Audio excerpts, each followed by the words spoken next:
Bapak Ibu Saudara, saya mau bicara tentang pengharapan Kristen. Mari kita lihat satu ayat terlebih dahulu dalam 1 Petrus 1 ayat 13. 1 Petrus pasalnya yang pertama, ayatnya yang ke-13. Satu ayat ini kita akan baca bersama-sama. 1 Petrus 1 ayat 13. Bapak Ibu Saudara, mari kita lihat Alkitab kita akan baca ayat ini bersama-sama. 1 Petrus 1 ayat 13, saudara siap untuk baca firman Tuhan? Amin. Amin. 3, 2, 1. Sebab itu siapkanlah akal budimu, waspadalah dan letakkanlah pengharapanmu seluruhnya atas kasih karunia yang dianugerahkan kepadamu pada waktu penyataan Yesus Kristus. Saudara-saudara, pengharapan dalam kehidupan kekristenan itu sangat penting. Kadangkala orang memahami begini, bahwa ketika dia ditanya apakah kamu punya pengharapan, maka dia akan berkata dia punya pengharapan. Orang seringkali memaknai pengharapan itu dengan semacam angan-angan, angan-angan yang ada dalam diri dia. Karena itu, ketika pengharapan dipahami sebagai sebuah angan-angan, maka seringkali pengharapan itu lebih bersifat pasif. Seseorang akan menunggu apa yang akan terjadi, dan akhirnya dia berserah dengan situasi, dengan keadaan yang ada. Banyak orang memiliki pemahaman yang keliru di benaknya mengenai apakah dia punya pengharapan kepada Tuhan.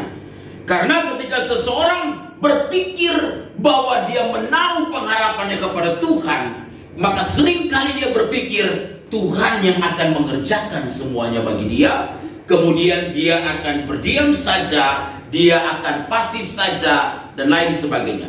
Saudara-saudara, pengharapan dalam kekristenan tidaklah seperti itu. Pengharapan dalam kekristenan bukan sekedar angan-angan belaka. Pengharapan dalam kekristenan ketika kita menaruh itu kepada Tuhan, bukan berarti kita menyerahkan apa yang menjadi kerinduan kita, rencana kita semata-mata kepada Tuhan, lalu kemudian kita melepaskan tanggung jawab yang semestinya ada dalam hidup kita. Itu sesuatu yang keliru. Tentu kita percaya di satu sisi Tuhan dapat melakukan hal-hal yang spektakuler dalam hidup kita, hal-hal yang tidak pernah kita pikirkan dan kita tidak pernah bayangkan. Tapi Tuhan bukan seperti dukun yang kita berpikir dengan sesuatu kita lakukan, dengan sebuah ritual, dengan sebuah sesajen seperti dukun, lalu ada hal-hal yang ajaib terjadi. Saudara-saudara, Tuhan memang bisa melakukan perkara-perkara yang besar. Tetapi di sisi yang lain, saya dan saudara harus mengambil bagian dalam tanggung jawab yang Tuhan percayakan bagi kita. Karena itu pengharapan dalam kekristenan bukan sekedar angan-angan belaka. Pengharapan dalam kekristenan bukan sebuah kondisi yang pasif, yang kita hanya sekedar berharap, berdoa, lalu menyerahkan semua tanggung jawab kepada Tuhan, dan kita lupa mengambil bagian apa yang harus kita kerjakan dalam hidup ini. Pengharapan dalam kekristenan selalu menuntut tanggung jawab. Karena itu waktu saya dan saudara punya pengharapan, pengharapan kita akan terlihat dalam tindakan. Amin, saudara. Kalau kita bertanya kepada seseorang, bagaimana rencanamu ke depan? Saya pokoknya Pak Gembala, saya ingin punya perusahaan multinasional. Wih, keren kan? Saya ingin menjadi berkat bagi banyak orang. Terus apa yang kamu buat? Ya, saat ini saya masih tidur-tidur saja, Pak Gembala. Tapi saya percaya Tuhan akan tolong. Saya percaya Tuhan akan buka jalan. Terus apa yang kamu kerjakan? Ya, saya hanya di rumah saja, misalnya begitu. Semoga suatu ketika ketemu dengan miliarder yang tidak punya anak, lalu saya diangkat jadi anak. Kemudian seluruh warisannya diwariskan kepada saya. Itu mimpi di siang bolong. Itu namanya angan-angan. Tapi kalau saya dan saudara punya pengharapan, maka pengharapan kita itu akan nampak dari tindakan kita. Pengharapan kita akan terlihat dari antusiasme saya dan saudara dalam mengerjakan sesuatu dalam hidup ini. Pengharapan yang baik yang kita telah letakkan kepada Tuhan akan berjalan beriringan dengan apa yang kita mau kerjakan dalam hidup saya dan saudara. Pengharapan yang sudah kita letakkan kepada Tuhan itu akan nampak dalam seluruh aktivitas saya dan saudara, sehingga orang bisa melihat kita adalah orang-orang punya pengharapan karena kita bertanggung jawab dengan hidup yang Tuhan percayakan bagi kita. Amin, saudara.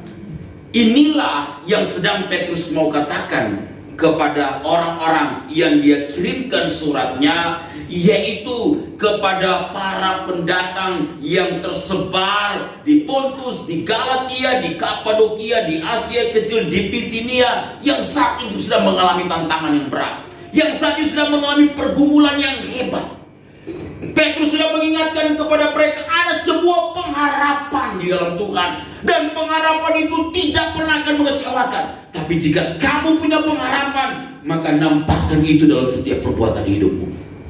Kalau begitu, pengharapan yang seperti apakah yang Tuhan mau ingatkan kepada saya dan saudara?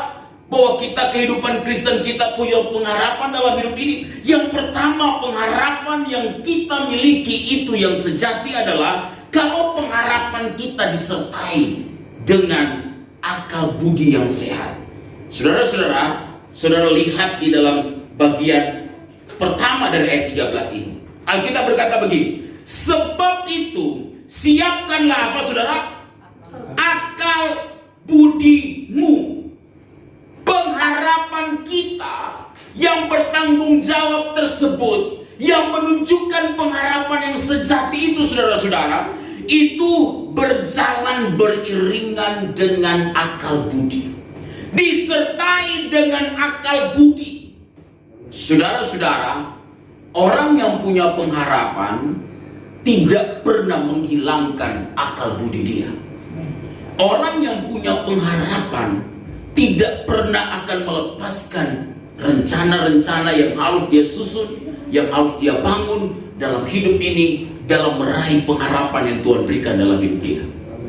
Ketika kita mengasihi Tuhan, Tuhan mengajar saya dan saudara bukan sekedar mengasihi Tuhan dengan segenap hati kita, dengan segenap jiwa kita semata-mata, tetapi juga dengan akal budi saya dan saudara. Kalau saudara melihat sedikit dalam terjemahan yang lain, maka saudara akan temukan dalam terjemahan King James Version digunakan begini, wherefore gird up the lives of your mind. Karena itu sabukilah pinggang dari pikiranmu. Terjemahan yang lain mengatakan karena itu sabukilah pikiranmu untuk bertindak. Saudara-saudara, dalam ayat ini Petrus sedang menggambarkan kepada kita begini, pikiran kita, pikiran yang saya dan saudara miliki, yang pengharapan itu juga ada dalam pikiran saya dan saudara, itu harus disabuki. Kalau pria biasanya pakai celana pakai sabuk ya. Ya. Saya juga pakai sabuk. Kalau nggak pakai sabuk kadang-kala melorot ya. Kadang-kala melorot ya. Apalagi kita yang ya seperti ABG model sekarang begini ya, bukan anak baru gede ya, anak gede banget maksudnya gitu ya. Yang kita tidak bertumbuh ke atas lagi, tapi berkembang ke depan dan ke samping. Itu pergumulan kita memang. Ya, saya sudah mau 50 tahun ya, itu pergumulannya seperti begitu, saudara-saudara. Kalau kita tidak pakai sabuk, saya sudah coba cara-cara saya, kadang-kala sesak, kadang-kala longgar, melorot. Jadi saudara-saudara, karena itu perlu disabuki. Nah, begini maksudnya, kata siapkanlah atau sabukilah di dalam terjemahan bahasa Inggris tadi, itu adalah sebuah istilah yang mau menggambarkan sebuah persiapan secara fisik. Zaman dulu saudara-saudara, ketika ayat ini ditulis, itu orang itu memiliki pakaian itu seperti jubah yang menutupi tubuhnya dari atas ke bawah. Jadi orang ketika mereka akan mengerjakan suatu pekerjaan fisik, maka mereka akan mengangkat jubahnya, mereka akan mengikat pinggang. Kenapa? Karena pakaian mereka yang panjang dan longgar itu ketika diikat akan membuat mereka lebih leluasa untuk beraktivitas. Benar saudara? Misalnya kalau dia petani, dia hendak pergi ke sawah, maka dia akan mengikat pinggangnya. Kira-kira begitu ya, mengikat pinggangnya supaya tidak mengganggu aktivitas dia. Kalau dia prajurit akan berperang, dia juga akan mengikat pinggangnya. Kalau dia hendak berlari, dia juga akan mengikat pinggangnya. Saudara masih ingat ketika Elia mengikat pinggangnya dan berlari mendahului Ahab sampai ke Israel? Itu menunjukkan tentang hal seperti itu. Jadi artinya begini saudara, sapukilah pikiranmu, itu adalah sebuah persiapan aktivitas.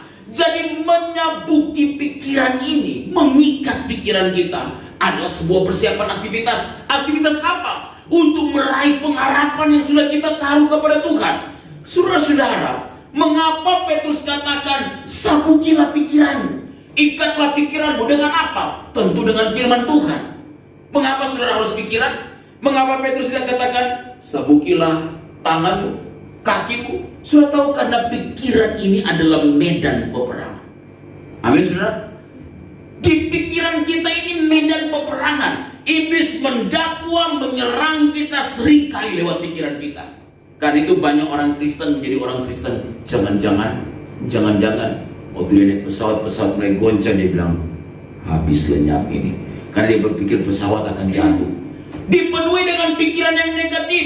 Pikiran saya dan saudara ini adalah medan peperangan. Pikiran kita ini yang harus disucikan dengan firman Allah. Itu artinya kita sedang menyabuki pikiran kita. Pikiran kita harus dikontrol dengan firman Allah. Mengapa? Karena di dalam pikiran kita ini seringkali kita menemukan ada kekhawatiran di situ. Seringkali kita menemukan ada kecemasan, ada keputusasaan di situ, saudara-saudara. Seringkali dalam pikiran kita menemukan ada banyak perkara-perkara duniawi yang ada dalam pikiran kita. Saudara bangun pagi akan berkecamuk banyak pikiran. Kalau saudara nggak berdoa, percayalah, saudara bisa salah dalam melakukan banyak hal dalam hidup ini. Karena itulah orang Kristen kenapa diajarin supaya dia punya disiplin doa. Setiap hari harus berdoa. Kenapa? Karena firman itu menyucikan pikiran dia. Dari segala pikiran negatif, pikiran yang gak berkenan, pikiran-pikiran yang jadi penghalang untuk mewujudkan pengharapan yang sudah kita letakkan kepada Tuhan, itu perlu disucikan, saudara. Karena itu Paulus pernah berkata begini, saudara, pada jemaat di Kolose, pikirkanlah perkara yang di atas dan bukan yang di bumi. Dalam Kolose 3 ayat yang kedua, kita diajarkan untuk menyelaraskan pikiran kita dengan pikiran sorga. Kita memang masih tinggal di bumi, tapi kita berpikir bukan dengan cara dunia ini berpikir. Kita berpikir dengan cara sorga berpikir. Karena itulah Paulus pernah berkata, supaya saya dan saudara menaruh pikiran dan perasaan seperti yang terdapat dalam Kristus Yesus. Saudara, kenapa kita diminta untuk menaruh pikiran dan perasaan seperti yang terdapat dalam Kristus Yesus? Karena cara berpikir Yesus adalah cara berpikir sorga. Itu kenapa Yesus ajarkan, barang siapa tampar pipi kiri, kasih juga pipi kanan. Berapa kali aku harus mengampuni? Petrus berkata, 1 kali ke 7 kali ke? Tidak, 70 kali 7 kali. Saudara-saudara, itu satu pandangan yang berbeda. Ketika Yesus disalibkan, ada 7 perkataan agung yang keluar dari mulutnya. Dan salah satu perkataan agung itu dia berkata, ya Bapa, ampunilah mereka karena mereka tidak tahu apa yang mereka perbuat. Itu hanya bisa dilakukan oleh orang yang memiliki cara berpikir sorga. Setiap saya dan saudara hanya bisa dapat mengampuni orang, hanya dapat bisa melupakan semua hal-hal yang tidak mengenakan yang terjadi dalam diri saya dan saudara, kalau kita bisa berpikir seperti sorga berpikir. Amin, saudara. Kalau tidak, kita akan terbawa sampai mati. Kita berkata, 1 kali ku maafkan, 2 kali ku maafkan, asal jangan 3 kali. Jadi kita kadang-kala memberi orang kesempatan cukup 3 kali. Ketika lewat 4 kali, kita bilang, hanya 3 kali kesempatan yang kuberikan kepadamu. Saudara-saudara, hanya orang yang bisa berpikir dengan cara sorga berpikir, yang dapat mengampuni orang lain. Amin. Yang kedua, saudara-saudara, apa yang Alkitab katakan tentang pengharapan Kristen? Pengharapan Kristen itu harus disertai dengan kewaspadaan. Bukan saja disertai dengan akal budi yang bertanggung jawab, tetapi disertai dengan kewaspadaan. Karena itu Alkitab berkata begini dalam ayat 13. Sebab itu siapkanlah akal budimu. Lalu kata Alkitab apa? Waspadalah. Saudara-saudara, Tuhan mengajarkan kita begini. Kalau kita nggak waspada, pengharapan yang kita telah gumuli, kita letakkan kepada Tuhan, itu bisa hanyut loh saudara. Itu bisa lenyap, itu bisa tidak menjadi kenyataan. Karena itu kita diajar waspadalah. Kalau saudara lihat King James Version, dia tulis dengan be sober atau waraslah. Masih waras, angkat tangan. Amin saudara. Kalau saudara lihat NIV, itu adalah terjemahan bahasa Inggris yang paling dekat dengan teks Yunani. Jadi kalau saudara-saudara belajar di sekolah teologi, NIV itu adalah terjemahan yang paling dekat dengan teks Yunani. New International Version itu dari kata be self-control, kuasailah dirimu. Artinya begini saudara-saudara, kalau kita rindu pengharapan kita itu terrealisasi dalam hidup kita, maka waspadalah berarti kuasailah diri saya dan saudara. Artinya kita harus berpikiran sehat yang tidak boleh dibawa kontrol dari emosi. Karena itu orang Kristen itu nggak boleh dikuasai oleh perasaan, nggak boleh berjalan dengan perasaan. Perasaan itu bisa berubah-ubah tergantung cuaca yang bisa berubah-ubah. Kalau cuaca hujan, maka iman kita longgar. Tapi kalau cuaca cerah, iman kita kuat. Ya, kalau lagi naik gaji, maka senyum kita mengembang. Tapi kalau gaji dipotong, sudah tahu apa yang saya maksudkan. Bahkan anjing kesayangan pun di rumah ditendang-tendang. Kenapa? Yang di sana yang punya masalah, masalahnya dibawa ke rumah. Masalah di darat jangan dibawa ke laut. Masalah di laut jangan dibawa ke darat. Masalah di udara jangan dibawa ke darat.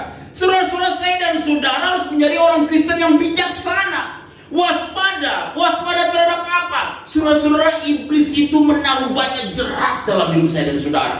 Waspadalah terhadap jerat iblis, karena itu bisa menghalangi pengharapan Kristen yang saya dan saudara miliki, yang telah kita doakan, kita gumuli, kita letakkan kepada Tuhan, itu tidak terrealisasi dalam hidup saya dan saudara.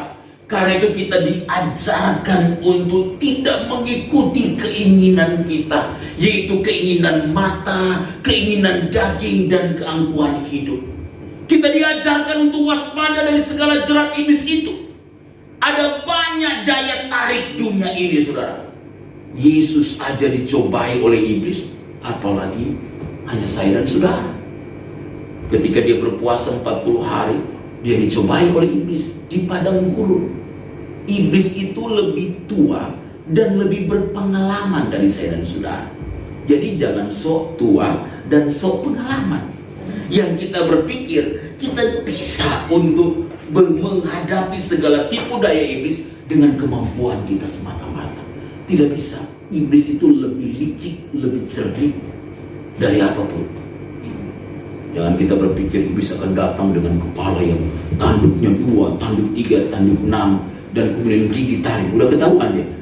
Tapi dia bisa datang dalam menyerupai apapun. Dia bisa datang dalam situasi apapun yang membuat saya dan saudara bisa, kalau tidak waspada, tergoda dan terjebak kepada hal tersebut.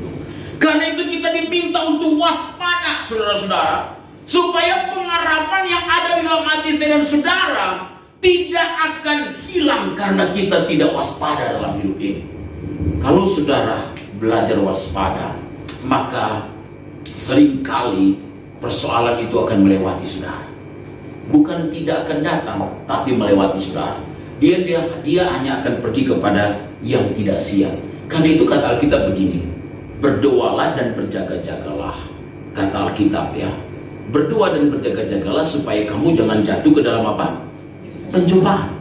Kalau kita tidak berdoa dan berjaga-jaga, kita mudah jatuh dalam pencobaan. Saudara bisa lihat kalau saudara udah kurang berdoa, tensi darahmu naik walaupun gak makan daging. Ya, walaupun gak makan daging, tensi darahmu naik. Kalau kau udah mulai jarang doa, jarang baca Alkitab, itu ceritain kejelekan orang. Belum tahu ya, tadi lo di kantor begini-begini, masalah kantor diceritain ke orang rumah, misalnya begitu. Tadi lo di kampus begini-begini, begitu. Nggak ada hubungannya dengan orang yang mendengar, kita ceritain. Tanda-tanda saudara sedang jauh dari Tuhan. Kalau mulai, ini bukan ngeprank, tapi mulai apa namanya? Ngebahas orang ke orang lain yang saudara gak ada sangkut pautnya dengan orang itu. Dan orang yang mendengarkan gak ada sangkut pautnya lagi dengan saudara. Itu namanya ngegosip. Iya. Dan itu tidak boleh. Itu merusak persekutuan. Lalu orang yang mendengar bilang begini, oh gitu ya, oh gitu, oh baru tahu. Terus ini sama-sama belum bertobat. Sama-sama belum bertobat kalau begitu. Terus apa lagi? Ternyata dia begitu ya. Ternyata. Saudara tidak perlu ternyata. Kalau dia ceritain kepada saudara tidak ada hubungannya tentang informasi orang lain, saudara tidak perlu tahu dan bilang berhenti saja, saya nggak mau dengar. Nggak ada hubungannya dengan saya. Habis energi, habis pulsa kalau dia telepon. Iya kan? Gosip itu merusak persekutuan, saudara-saudara. Karena itu kita perlu belajar waspada dengan berbagai hal yang ada di sekitar kita. Supaya apa? Kita jadi orang Kristen yang bisa memelihara pengharapan saya dan saudara, yang dapat kita realisasikan dalam hidup saya dan saudara. Amin. Lalu yang ketiga, pengharapan yang dikatakan oleh Petrus di sini adalah pengharapan yang seperti apa? Yang ketiga adalah pengharapan yang dikerjakan sampai akhir. Saudara lihat ya, dikatakan begini. Sebab itu siapkanlah akal budimu, waspadalah, dan letakkanlah pengharapanmu seluruhnya. Kata Alkitab apa? Letakkanlah pengharapanmu seluruhnya. Artinya, kerjakanlah pengharapan itu sampai akhir. King James Version menulis dengan hope to the end. Artinya berharaplah sampai akhir. Saudara-saudara, kalau kita berharap untuk sesuatu hal yang baik yang kita taruh kepada Tuhan, teruslah berharap sampai akhir. Amen. Kalau kita berdoa untuk sesuatu yang baik yang kita taruh itu kepada Tuhan, berdoalah sampai pada akhir. Terus berdoa. Karena itu saudara, dalam hidup ini kita harus mengerti begini. Selama kita ada di dunia, tak pernah kita tak punya masalah. Amin. Ada masalah yang satu, dan masalah itu selesai, telah antri masalah yang lain. Pengharapan Kristen adalah pengharapan yang gak boleh dibatasi, gak boleh dikuasai, gak boleh diganggu oleh persoalan itu. Pengharapan kita ini harus kita taruh pada Tuhan dan kita kerjakan sampai pada akhir. Kita tidak boleh menjadi lemah hanya karena kita sedang punya masalah untuk tidak berharap kepada Tuhan. Kita tidak boleh berhenti berharap karena kita sedang mengalami pergumulan semata-mata karena orang memandang kita sebelah mata walaupun matanya lengkap sekalipun. Saudara-saudara, tetaplah berharap sampai akhir. Amin, saudara. Jangan pernah berhenti berharap. Karena itulah Alkitab berkata kepada kita dalam Ibrani 10 ayat 35. Sebab itu, janganlah kamu melepaskan kepercayaanmu, karena besar upaya menantinya. Ibrani 10 ayat 35 berkata, janganlah kamu melepaskan kepercayaanmu, berarti pengharapanmu, karena besar upah menantinya. Saudara-saudara, seringkali penghalang kita untuk tetap berharap sampai pada akhirnya karena pikiran tadi yang kita tidak taklukkan kepada Kristus, karena dipenuhi oleh hal-hal duniawi. Saudara-saudara, ini kita tergampang terombang-ambing. Ya, mengapa? Karena pikiran kita nggak dinetralisir oleh firman Allah yang menguduskan pikiran kita. Kita berdiri di antara Allah dan dunia, di antara sorga dan neraka. Kita bingung berdiri, mana yang kita mau ikuti.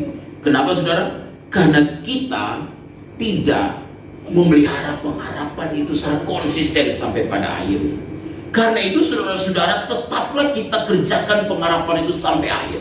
Maksudnya bagaimana? Maksudnya begini, kalau Kalau kita punya pengharapan itu, saudara-saudara, maka pengharapan yang dimaksudkan kita pelihara atau dikerjakan sampai akhir, itu kita berharap sampai pada akhir hidup kita. Itu maksudnya. Kita tidak hanya berharap 1 tahun, berharap 2 tahun kepada Tuhan, tapi sampai akhir hidup kita, kita tetap berharap pada Tuhan.